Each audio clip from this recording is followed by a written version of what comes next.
ტრამპმა გამოავლინა გლობალური პანიკა, რომელსაც ბევრი ადამიანი ლამას სიტყვებში, დიპლომატიურ შეხვედრებსა და ოფიციალურ ფოტოებში მალავდა.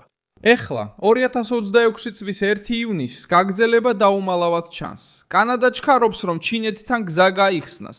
ევროპა აჩქარებს საკუთარ თავდაცვას, საფრანგეთი ცდილობს კონტინენტს ბირთვული დაცვა მიყიდოს, სპარსეთის ყურის ქვეყნები კი უსაფრთხოების ახალ პარტნიორობებს ეძებენ. და ირანი ომანს იყენებს, რათა ძალა გამოცადოს ჰორმუზის სრუტეში. ძველი ელიტა ამას დამოუკიდებლობას უწოდებს.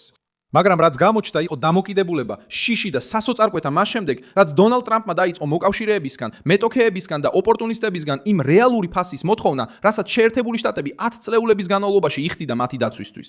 რას მალავდნენ ისინი? რატომ გაიქცნენ ახლა? როგორ შემოაბრუნა ტრამპმა ეს კრიზისი მათ წინააღმდეგ? ახლავე ყველაფერს გეტყვი. თუ ასეთი პირდაპირი და გუწრფელი კონტენტი მოგწონს, გამოიწერე არხი, რადგან აქ ასეთი ვიდეოები ყოველ დღე გამოდის. მარკ კარნიმ, კანადის პრემიერ-მინისტრმა, ოტავაში მიიღო ჩინეთის საგარეო საქმეთა მინისტრი ვანგი და ისაუბრა კანადასა და ჩინეთს შორის უფრო სტაბილურ და კონსტრუქციულ პარტნიორობაზე. ფაქტობრივად ოტავამ დაინახა, როგორ გაამკაცრა ტრამპმა ძველი სავაჭრო ურთიერთობა და დაიწყო გამოსავლის ძიება წყნარი ოკეანის მიმართულებით. ცდილობდა ვაშინგტონის წინაშე ავტონომიის ჩვენებას. თუმცა ჩინეთთან გადაღებული ფოტო მეტს ამბობს, ვიდრე კარნის სურდა. როდესაც ტრამპმა ვაჭრობა, საზღვარი, მრეწველობა, ენერგეტიკა და ვალი დაცვა მკაცრი მოლაპარაკების საგნად აქცია კანადა პეკინში გაიქცა. ეს ძალა არ არის. ეს არის მოკავშირის რეაქცია, რომელიც მიჩვეულია პროგნოზირებად შეერთებულ შტატებს, რომლებიც ბევრს იხდიან და ცოტას ითხოვენ. სამხედრო სფერომ ეს დამოკიდებულება კიდევ უფრო თვალსაჩინო გახადა. ანტიტრამპის მედია ცდილობს ეს ამერიკის დამარცხებად გაყიდოს, მაგრამ სწორი წაკითხვა სხვაა. ტრამპმა კანადა აიძულა ეჩვენებინა, რომ მისი ავტონომია ვაშინგტონის გადაწყვეტილებაზე იყო დამოკიდებული. თუ კანადა უნდა ნაკლები იყიდოს შეერთებული შტატებისგან, მეტი აწარმოოს საკუთარ ქვეყანაში და რისკი შვედეთთან გაიყოს, ის საბოლოოდ თავად იხდის საკუთარ ანგარიშს.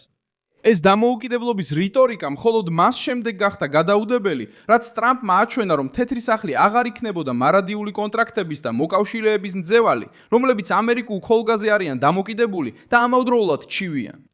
ევროპამაც მსგავსი ნაბიჯი გადადგა. შვედეთმა მიიღო გადაწყვეტილება შეიძინოს 4 ფრეგატი საფრანგეთისგან მილიარდობით დოლარის შეთანხმებით, რათა გააძლიეროს დაცვა ბალტიის ზღვაში. საფრანგეთმაც შეიძინა შვედური საჰაერო მეთვალყურეობის სისტემები.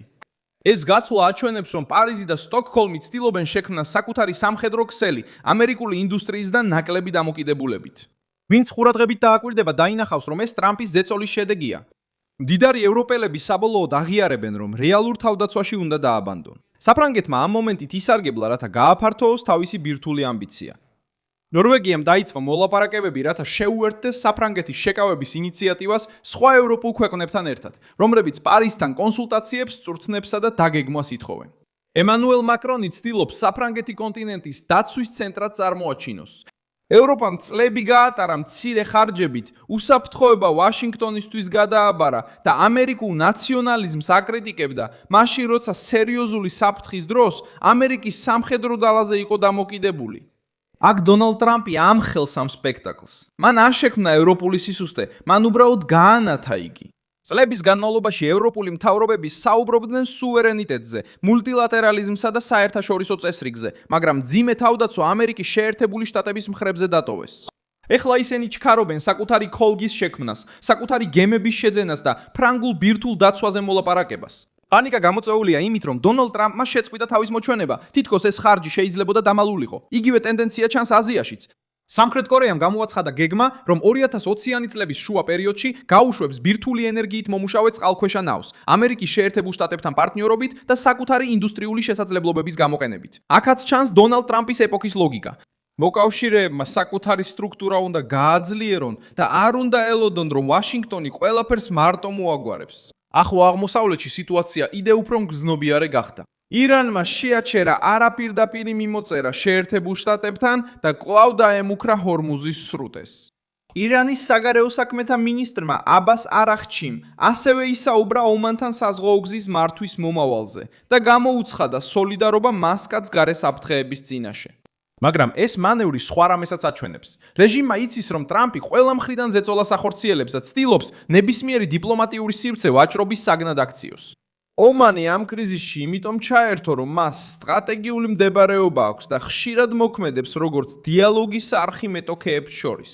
სპარსეთის ყურის ქვეყნები ასევე დაიწყეს მოქმედება. ირანთან დაპირისპირების შემდეგ რეგიონის მთავრობებმა დაიწყეს მეტი საჰაერო თავდაცვის, დრონების საწინააღმდეგო ტექნოლოგიების და ტრადიციული ამერიკული ღერძის მიღმა პარტნიორობების ძიება. არსებობს შეთანხმებები და მოლაპარაკებები უკრაინასთან, სამხრეთ კორეასთან, ჩინეთთან, თურქეთთან და სხვა წყაროებთან. მარტივი განმარტებაა, რომ ახლო აღმოსავლეთით სუსურს მომტოდებლების დივერსიფიკაცია. პოლიტიკური განმარტება უფრო მძიმეა. ყველამ გაიგო, რომ ძველი ავტომატური დამოკიდებულება შეერთებულ შტატებზე დასრულდა. ეს არის ეფექტი, რომელსაც მარცხენა ფრთა ცდილობს დამალოს. ტრამპს არ ეშინია ამ ლიდერების გეგმის. მან გამოავლინა ეს გეგმა. გეგმა იყო შეერთებული შტატების ძალის გამოყენების გაგრძელება, თეთრი სახლის შიგნით და გარედან კრიტიკა და საკუთარი თავდაცვისთვის მცირე თანხის გადახდა. როცა ტრამპმა მიახურა გულუფხილობის ონკანი, ნიღაბი ჩამოვარდა. კანადა ჩინეთს მიადგა. ევროპა საფრანგეთს მიადგა. სპარსეთის ყურემ ახალი თავდაცვის მარშრუტები მოძებნა. სამხრეთ კორეამ წყალქვეშა ნავების წარმოება დააჩქარა. თითოეული ნაბიჯი აჩვენებს მსოფლიოს, რომელიც აჩქარდა, მას შემდეგ რაც ვაშინგტონმა ნათლად თქვა, რომ საერთაშორისო ურთიერთობებშიც არსებობს მოთხოვნები. პიტ რაქსეტის სიტყვები სინგაპურში ამ სცენარში ჯდება. მან განაცხადა, რომ წესები, რომლებსაც არ აქვს ძალა მათი მხარდაჭერისთვის, იმ ქაღალდის ფასიც არ აქვს, რომელზეც წერია და გააკრიტიკა ძველი გლობალისტური საგარეო პოლიტიკა. ამ ფრაზამ უხერხულობა გამოიწვია, რადგან მან საკითხის გულში მოარტყა. არაფერს ნიშნავს საუბარი საერთაშორისო წესრიგზე, თუ საფრთხის დროს ყველა დამოკიდებულია შეერთებული შტატების პრეზიდენტის საბოლოო გადაწყვეტილებაზე. ისტორიული ფაქტი, რომელიც ამ მომენტის გაგებაში გვეხმარება, ნიქსონის დოქტრინიდან მოდის, რომელიც 1979 წელს გამოცხადდა. იმ პერიოდში შეერთებულმა შტატებმა მოკავშირეებს აცნობა, რომ ისინი მხარდაჭერას გააგრძელებდნენ, მაგრამ თითოეულმა ქვეყანამ მეტი პასუხისგებლობა უნდა აიღოს საკუთარ უსაფრთხოებაზე. დონალდ ტრამპმა ეს ლოგიკა უფრო პირდაპირ, უფრო კომერციულად და უფრო მკაცრად აღადგინა. უცხოელი ლიდერების სასოწარკვეთილი გეგმა სიმამაციდან არ მოდის, ის იძულებითი ადაპტაციიდან გამომდინარეობს. მათ გაიგეს, რომ დონალდ ტრამპი არ მართავს მხოლოდ საერთაშორისო კონფერენციებზე გარეგნობის შესანარჩუნებლად. ის მართავს იმისთვის, რომ ამერიკის ინტერესები ცენტრში დააბრუნოს. ეს აშინებს მათ, ვინც შეეჩვია პრეზიდენტებს, რომლებიც თმობდნენ, აფინანსებდნენ, ბოდიშს იხდიდნენ და ამას ლიდერობას ეძახდნენ. მე ვარ მილსონ აუესი, გლობალური ინტერნაციონალისტი და ჩემი მიზანი აქვს ყოველდღე მოგაწოდო სიმართლე და შეგინარჩუნო ინფორმირებულობა. სიახლეების ბმულები ვიდეოს აღწერაშია. დაალაიქე ეს ვიდეო, გამოიწერე არხი და ბოლოს გადახედე კომენტარებს, რომ კიდევ უფრო ჩაერთო მილსონ აუესის გლობალური საზოგადოებაში.